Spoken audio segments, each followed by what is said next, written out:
हर हर महादेव दोस्तों, जय श्री राम। उम्मीद है सब बढ़िया होगा, मस्त होगा, ज़बरदस्त होगा। आज की इस वीडियो में हम बात करेंगे रुद्रनाथ मंदिर के बारे में, जो कि उत्तराखंड के सगर गांव में सिचुएटेड है। भोले बाबा के 5 केदारों में से चौथे नंबर पे आने वाला रुद्रनाथ मंदिर। यहाँ पे भोले बाबा के मुख की पूजा की जाती है और भोलेनाथ अपने रौद्र रूप के दर्शन देते हैं अपने भक्तों को। ये ट्रैक बाकी सारे केदारों से बहुत ही ज़्यादा मुश्किल और चुनौतीपूर्ण होने वाला है, क्योंकि घने जंगलों के बीच से होते हुए 25 किलोमीटर का रास्ता तय करना खड़ी चढ़ाई में बहुत ही ज़्यादा एक डिफ़िकल्ट टास्क है।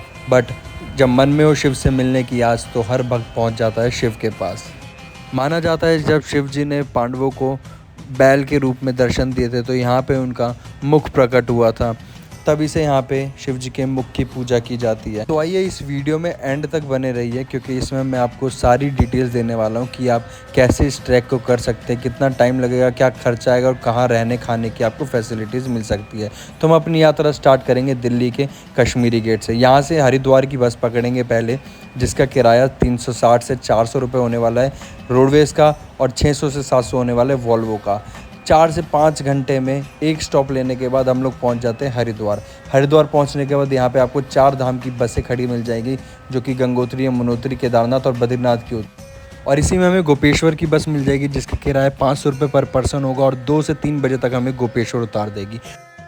कर्णप्रयाग से थोड़ी ही पास में हमारा एक रेस्ट पॉइंट होता है, जहाँ पे बसें रुकती है आधे घंटे 40 मिनट के लिए, और यहीं पे आप अपना चाय नाश्ता कर सकते हो। फ्रेश होने की ज़रूरत हो, फ्रेश भी हो सकते हो।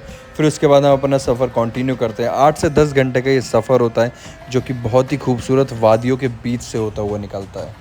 सुबह 5:30 के चले 2:30 से 3 बज गए थे हमें गोपेश्वर पहुंचने में। और गोपेश्वर पहुंचते यहाँ पे ये जो पॉइंट देख रहे हो, यहाँ पे बस ने हमें उतार दिया और बस चले गई नीचे बस स्टैंड पे। अभी बजे 3:30 और अब लोग पहुंच गए हैं गोपेश्वर। अभी मैंने आपको दिखाया था, बस ने हमें यहाँ उतारा और पीछे आप देख सकते हो टैक्सी स्टैंड है। यहीं से हमें सगर की टैक्सी मिल गई है। 30 रुपये किराया है यहाँ से, और 10-15 मिनट लग जाएंगे। बस ये भरने का वेट करेंगे, पूरी गाड़ी भरेंगे, उसके बाद निकलेंगे। गोपेश्वर से सगर गांव का जो डिस्टेंस था वो था 5 किलोमीटर का, जहां पहुंचने में हमें लगभग 15 मिनट लगे थे। वैसे तो रुद्रनाथ ट्रैक स्टार्ट करने के और भी बहुत सारे रास्ते हैं, मंडल से और भी जगह से, बट सबसे ज़्यादा ईजीएस्ट जो है वो है सगर गांव से। तो मैं आपको यही रिकमेंड करूँगा। तो भाई अब बज गए हैं 4 और हम लोग पहुँच गए हैं सगर गाँव। ये रहा आपका ट्रैक का एंट्रेंस। यहाँ से आपका ट्रैक स्टार्ट होगा 18 किलोमीटर का, और यहाँ पे हमें टैक्सी ने उतार दिया है। ये आप सगर गांव में हो। सगर गांव पहुंचने के बाद रहने और खाने की तो दिक्कत नहीं होने वाली आपको। ये जो एंट्रेंस है ट्रैक जहां से स्टार्ट होता है, यहाँ से जब आप ऊपर बढ़ोगे तो आपको बहुत सारे ऑप्शंस मिल जाएंगे घरों के, जो आपको होम स्टेज़ की फैसिलिटीज़ देते हैं। 500 से 1000 रुपये में आपको पर पर्सन के हिसाब से चार्ज करेंगे, और आप चाहे तो अपना प्रॉपर रूम भी बुक कर सकते हो 1000 से 1500 के बीच में। मैंने जो अपना होम स्टे लिया था वो इस घर में लिया था। बहुत ही प्यारे लोग थे, ये छोटे छोटे बच्चे थे जो इस होम स्टे को मैनेज कर रहे थे। 500 रुपये के हिसाब से इन्होंने मेरे को चार्ज किया, और 150 रुपये की थाली थी जिसमें इन्होंने मेरे को पेट भर के खाना खिलाया। तो चलो रूम ले लिया, डिनर करके अब हम चलते हैं सोने। गुड मॉर्निंग दोस्तों, हर हर महादेव, जय श्री राम। कैसे हो आप सब? उम्मीद है सब बढ़िया होगा। अभी बज रहे सुबह के 4 और मैं उठ गया हूँ, बट यहाँ पे हो रही है हल्की हल्की बारिश, तो मुझे लगता है शायद मैं अभी ट्रैक स्टार्ट ना कर पाऊँ। थोड़ा वेट करते, देखते क्या होता है, कैसे होता है। बाकी भोले की इच्छा। चलो थोड़ा रेस्ट करते हैं, बारिश रुकने का वेट करते हैं। तो अभी बज रहे 6:15 और करीब उजाला सा हो गया है, बारिश भी थोड़ी कम है। और ये भैया हैं जो कि ऊपर मेरे साथ जा रहे हैं, मेरे को गाइड करेंगे। यही ऊपर जाके हमारे रजिस्ट्रेशन चेक करेंगे। अगर आपके पास ऑनलाइन रजिस्ट्रेशन है तो कोई दिक्कत नहीं, तो 1 किलोमीटर ऊपर जाके ये एक दुकान है जहाँ पे भैया बैठते हैं और ऑफलाइन रजिस्ट्रेशन करते हैं। 200 रुपये उसका चार्ज है। तो रजिस्ट्रेशन करवा के आप अपना ट्रैक स्टार्ट कर सकते हैं। और पहला जो पॉइंट है पुंग खड़क, वो 3 किलोमीटर बाद आएगा। 3 किलोमीटर तक चलने के बाद जब आप ये पुंग खड़क पहुँचते तो ये बहुत ही प्यारा सा, बहुत ही अट्रैक्टिव व्यू आपको यहाँ पे देखने को मिलेगा। खाने और रुकने की फैसिलिटीज़ भी आपको यहाँ पे मिलेगी। तो भाई हम आ गए पुंग खड़क, और यहाँ से अभी 15.5 किलोमीटर का और बच रहा है। खैर यहाँ पे आके भाई बहुत बढ़िया व्यू है। ये देखो, आपको यहाँ पे स्टे खाने का ऑप्शंस मिल जाएंगे, कोई दिक्कत नहीं होगी। बारिश हो रही है पर हम नहीं रुकेंगे। हर हर महादेव। हम तो ऐसे बोलते हैं जैसे कितने सारे लोग लेके आए हम। 25 किलोमीटर का ये ट्रैक काफ़ी घने जंगलों से होते हुए निकलता है, और इसकी चढ़ाई मॉडरेट से डिफ़िकल्ट लेवल में आती है। तो एकदम खड़ी चढ़ाई मानी जाती है। कहा जाता है कि केदारनाथ से भी ज़्यादा मुश्किल ये चढ़ाई है और हर किसी के करना इसके बस की बात नहीं है। तो अगर आप हेल्दी हैं, फिज़िकली फ़िट और फाइन है, तभी आप इस ट्रैक को करें, अदरवाइज़ अवॉइड करें, क्योंकि यहाँ पे आपको खच्चर घोड़े या पालकी जैसे केदारनाथ में मिलता है वैसा कुछ भी नहीं मिलने वाला। आपको अकेले ही अपने पैरों पे ये ट्रैक करना पड़ेगा। ये देखो भाई, लैंडस्लाइड की वजह से पेड़ टूट के गिरे पड़े हैं। आइनो ज़बान थोड़ी लड़खड़ा रही है, बट समझ आ रहा होगा आपको।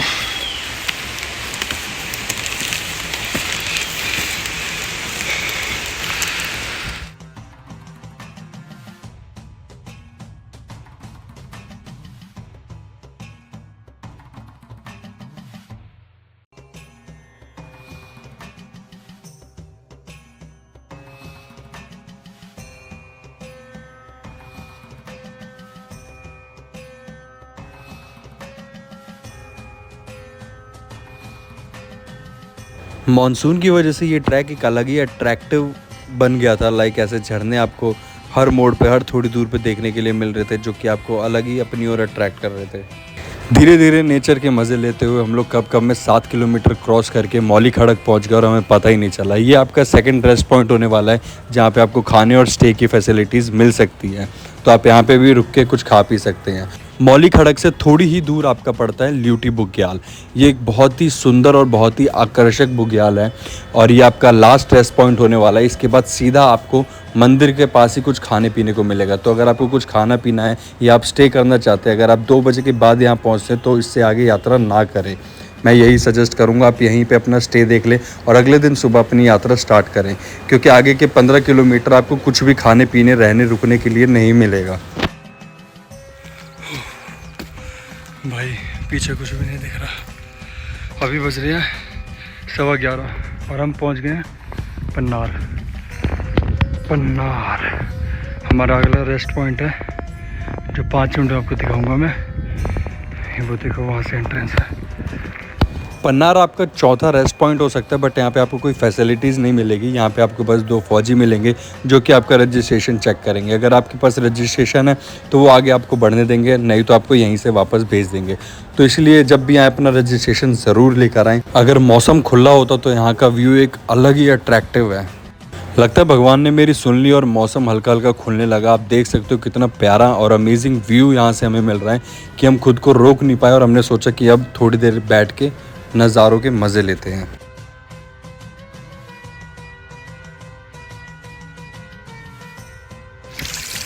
हर हर महादेव। तो भाई अभी बज रहे हैं 1 और हम लोग पहुंचने वाले पितरधारा। पीछे तो भाई है और ये बीच वाला तो तबाही है भाई, रुकने ही नहीं दे रहा। ये तो बीच वाला भाई रुकने ही नहीं दे रहा। चलो चलो चलो चलो चलो।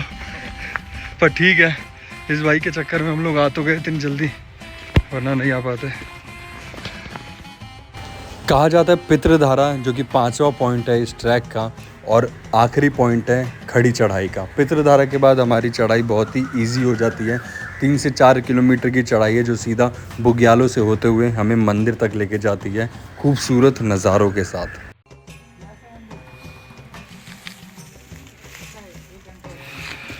तो भाई अभी बज रहे हैं 1:40 और हम पहुंच गए पितरधारा। जो भी स्टीप और डिफ़िकल्ट चढ़ाई थी वो यहाँ पे फुल स्टॉप हो जाती है, ऐसा लोग कह रहे हैं। और फिर प्लेन रास्ता है। और ये देखो, कहते हैं यहाँ पे आप अपने पितरों के लिए पूजा भी करवा सकते हैं। मेरी आवाज़ कम आ रही हो क्योंकि एनर्जी डाउन हो गई है।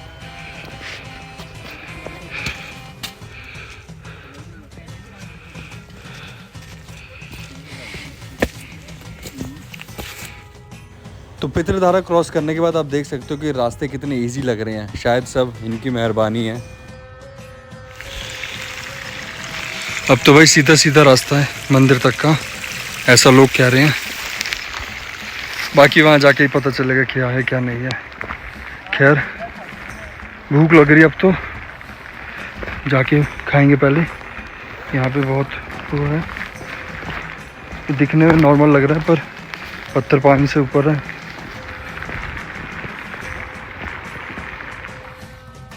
इतनी ज़्यादा कठिन और खड़ी चढ़ाई करने के बाद अब ऐसा लग रहा है कि रास्तों में झुकाव दिख रहा है, बट मॉनसून की वजह से रास्तों में थोड़ी एक होती है ना डिफ़िकल्टीज़ ज़्यादा आ गई है। आप देख सकते हो ये जो रास्ते हैं, जो ट्रैक बना पड़ा है वो कच्चे पत्थरों से बना पड़ा है, कोई सीमेंटेड नहीं है। तो पत्थरों के बीच में पानी भी भर गया है, कीचड़ भी है, स्लिपरी भी हो रहा है।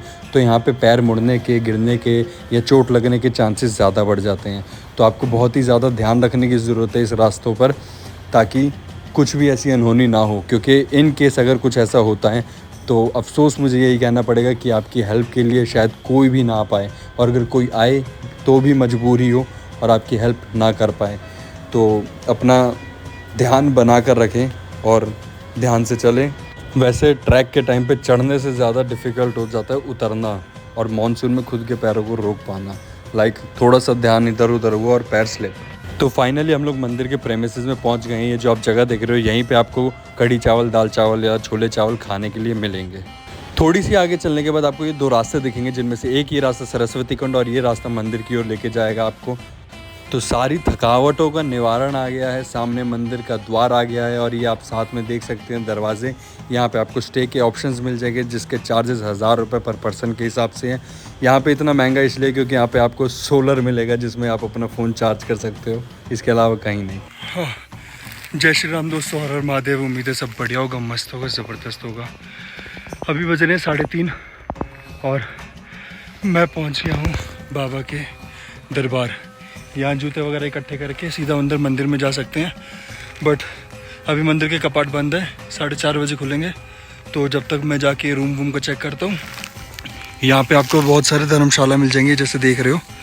ये जो आप धर्मशाला देख रहे हो, इसके चार्जेस 200 रुपये पर पर्सन के हिसाब से, पर यहाँ पे खाना नहीं मिलेगा। ये टेंट्स आपके 500 से 800 रुपये के हिसाब से पड़ेंगे, और आगे जाके आपको 800 और 1000 रुपये के हिसाब से रूम मिलेंगे, जिसमें खाना इंक्लूडेड होगा। इसके अलावा आप लंगर भी खा सकते हो। तो अपना बेड लेने के बाद सामान रखा और मुंह हाथ धो के हम लोग आ गए मंदिर के प्रेमिसेस में दर्शन करके आशीर्वाद लेने। यहाँ आके मानो ऐसी एनर्जी मिल रही कि हमारी सारी थकानी दूर हो गई हो। मेरा फ़ोन स्विच ऑफ हो गया था, इस वजह से मैं ज़्यादा वीडियोस वगैरह नहीं बना पाया, बट रुद्रनाथ बाबा का आशीर्वाद लेके मैंने अपनी इस यात्रा को पूरी करी। फिर उसके बाद आरती देख के हम लोग सो गए। सुबह उठकर मुँह हाथ धो के हम लोगों ने अपना ट्रैक डाउन स्टार्ट किया करीब 6 सवा 6 बजे के करीब, और नीचे पहुँचते पहुँचते हमें 1:30 से 2 बज गए। फाइनली हमारी यात्रा पूरी हुई है यहाँ पे, और ये भैया थे जिन्होंने होम स्टे का सारा देखा था। मैं भैया की डिटेल्स भी डाल दूंगा, अपना बात कर लेना। तो कैसा लगा भैया आपको मेरे से मिलके? लगा। चलो करते हैं अलविदा। हर हर महादेव। हर हर महादेव दोस्तों, जय श्री राम। उम्मीद है सब बढ़िया होगा, मस्त होगा, ज़बरदस्त होगा। तो मेरी यात्रा होगी पूरी, और मैं कुछ इंपॉर्टेंट पॉइंट्स आपको बताना चाहता हूँ इस यात्रा से रिलेटेड, कि जब भी आए तो आप बिल्कुल ध्यान रखें। ऊपर ना ठीक से खाने की फैसिलिटीज़ है मंदिर के पास, ना रहने की, ना वॉशरूम की तो है ही नहीं। तो लेडीज़ों को इसमें बहुत दिक्कत होती है। लाइट नहीं है, इलेक्ट्रिसिटी बिल्कुल भी नहीं है, नेटवर्क बिल्कुल भी नहीं है। सोलर से भी बस एक बल्ब चल सकता है आपके रूम का, उसके अलावा कुछ नहीं। ट्राई करें कि जब भी ऊपर जाएं तो कपड़े वपड़े ना लेके जाएं, खाली हाथ लेके जाएं। कुछ हल्के फुल्के खाने के लिए स्नैक्स लेके जाएं, क्योंकि ल्यूटी बुग्याल के आगे आपको कुछ भी नहीं मिलने वाला है खाने पीने के लिए, बहुत दिक्कत आएगी। पानी भी नहीं है इवन। तो बस बैग लेके जाएं ऐसा छोटा सा, जिसमें खाने पीने का सामान हो, चॉकलेट वगैरह, ग्लूकोज, इलेक्ट्रॉल पाउडर, और उसी को सफ़र में यूज़ करें अपना। और वहाँ जाएं, अपना दर्शन करें, आरती देखें, सोएं। सोने के लिए याद रखना, अगर बारिश का मौसम है तो गीले कंबल और गीले बेडशीट से आपको काम चलाना पड़ेगा। और बस यही मेजर पॉइंट्स हैं। मैं तो ये रिकमेंड करूँगा कि सामान लेके जाएं ही ना, छोटा सा बैग लेके जाए, उसमें खाने पीने का कुछ रख ले, और बाकी आपकी मर्ज़ी। मौसम अभी बहुत सही हो रखा है, देखो। मैं फ़िलहाल जा रहा हूँ सागर गांव से गोपेश्वर तक पैदल। जब इतना चढ़ के आ गया तो ये प्लेन रास्ता क्या चीज़ है, और मौसम इतना बढ़िया है भाई। मैंने कि थोड़ा टहल लेते हैं अपना आराम से। यहाँ बैठे बैठे भी क्या ही करूँगा। यहाँ से आपको सागर गांव से आपको सुबह 5:30 बजे मंडल की बस मिलेगी, जो आपको देहरादून उतारेगी। और मेरे को चाहिए हरिद्वार ऋषिकेश की बस, तो उसके लिए गोपेश्वर से डायरेक्ट बस चलती है सुबह 4 बजे, जिसका किराया होगा 500 से 550 रुपये, जो आपको डायरेक्ट छोड़ेगी हरिद्वार, जो कि मेरे जैसे के लिए बेस्ट ऑप्शन है। क्योंकि हरिद्वार से मेरे को दिल्ली के लिए बस मिल जाएगी, 2-3 बजे तक वहाँ पहुँचूँगा। फिर हरिद्वार से 8-9 बजे तक अपना दिल्ली, और 10-11 बजे तक घर। तो चलिए अब आगे चलते हैं। ऊपर मेरा फ़ोन वोन बंद हो गया था इसलिए मैं वीडियोज़ नहीं बना पाया, बट दूसरों के फ़ोन से बनवाई थी, वो व्हाट्सएप पे भेजेंगे तो मैं वो ले लेके आपको भेजता रहूँगा। इन्फॉर्मेशन पूरी मिलेगी, उसकी कोई दिक्कत नहीं है, वॉइस ओवर्स के थ्रू। तो चलते हैं गोपेश्वर की ओर। हर हर महादेव। सगर गांव से गोपेश्वर तक पैदल पैदल आराम से घूमते फिरते आते आते मेरे को करीब आधा घंटा लग गया था, और 5 किलोमीटर कब में निकल गए मेरे को पता ही नहीं चला। और ये सामने मैं पहुंच गया बस स्टैंड गोपेश्वर के। तो ये रहा आपका बस स्टैंड, और यहाँ से आपकी बस आती है हरिद्वार से, यहाँ बस स्टैंड पे उतारेगी। और ये रहा सामने आपका गेट गोपीनाथ मंदिर की ओर जो जाता है गोपेश्वर में। महादेव का मंदिर है। तो मैं आ गया हूँ यहाँ पे। अब यहाँ पे पहले रूम लूँगा, हल्का फ्रेश होऊंगा, उसके बाद जाऊँगा दर्शन करने नहा धो के मस्त। तो चलिए पहले थोड़ा घूमते हैं, रूम देखते हैं, फिर मैं आपको बताता हूँ साथ के साथ। हर हर महादेव। ये रहा आपका बस स्टैंड, और इसके सामने ये है पूर्वा लॉज। भाई इसका रूम नॉर्मल है, बढ़िया है, और उससे भी बढ़िया है इसका व्यू। अब आपको दिखाता हूँ।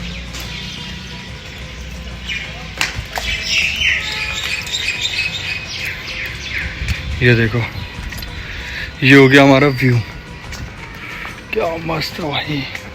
और ये मेरा रूम, ठीक है, बजट फ्रेंडली है भाई।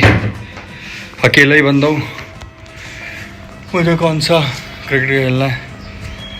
बाकी रूम बढ़िया था, बंदा भी बढ़िया भाई।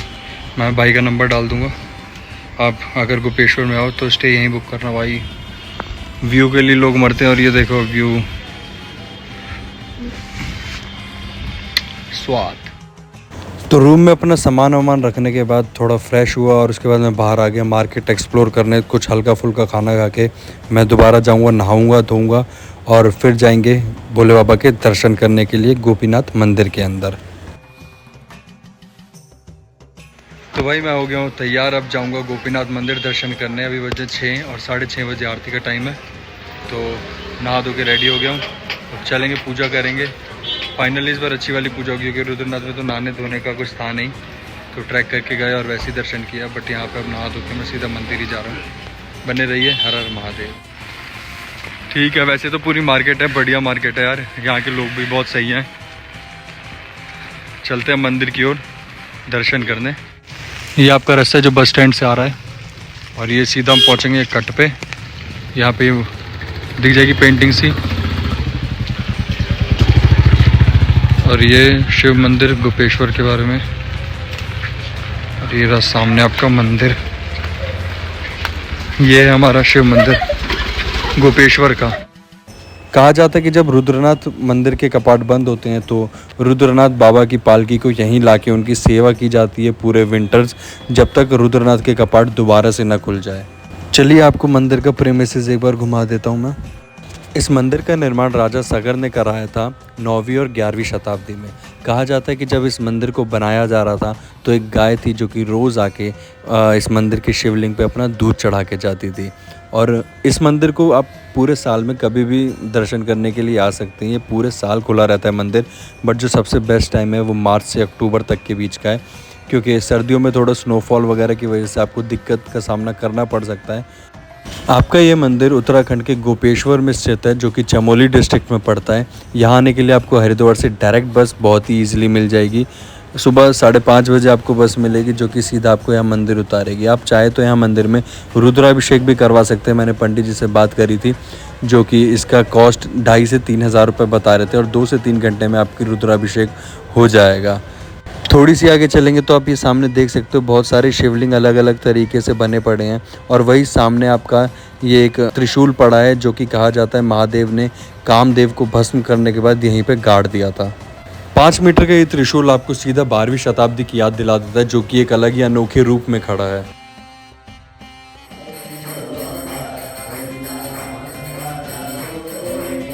तो भाई बहुत बढ़िया वाले दर्शन हो गए मेरे। मतलब ऐसा लग रहा था कि कोई एनर्जी है जो मेरे को बुला रही है। पहली बार पूरी आरती का प्रोसेस देखा, सारी मतलब 2 घंटे तक मैं प्रॉपर खड़ा रहा, बट अच्छा लगा, बहुत ही अमेजिंग फीलिंग थी। अब मैं चलता हूँ खाना खाने, फिर उसके बाद सोऊंगा, क्योंकि सुबह 4 या 4:30 ऐसी बस है मेरी। टाइम में एग्जैक्ट आपको बता दूँगा कि कब गोपेश्वर से डायरेक्ट हरिद्वार की बस है। फिर हरिद्वार से अपना दिल्ली जाएंगे, और दिल्ली से रात तक मैं अपने घर। तो चलिए चलते हैं डिनर करने। डिनर के लिए आपको बस स्टैंड के आसपास में 120 से 150 रुपये की थाली मिल जाएगी।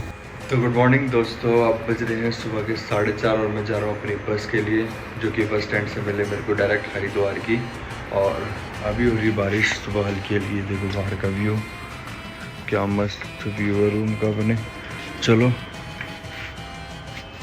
चलते हैं बस स्टैंड। तो भाई बस में सीट ले लिए, बस का किराया 500 रुपये और अभी बज रहे हैं 4:30, 4:45 से बस निकलेगी हरिद्वार के लिए और गोपेश्वर से डायरेक्ट हरिद्वार छोड़ेगी 1 से 1:30 या मैक्स अगर जाम लगा तो 2 बजे तक।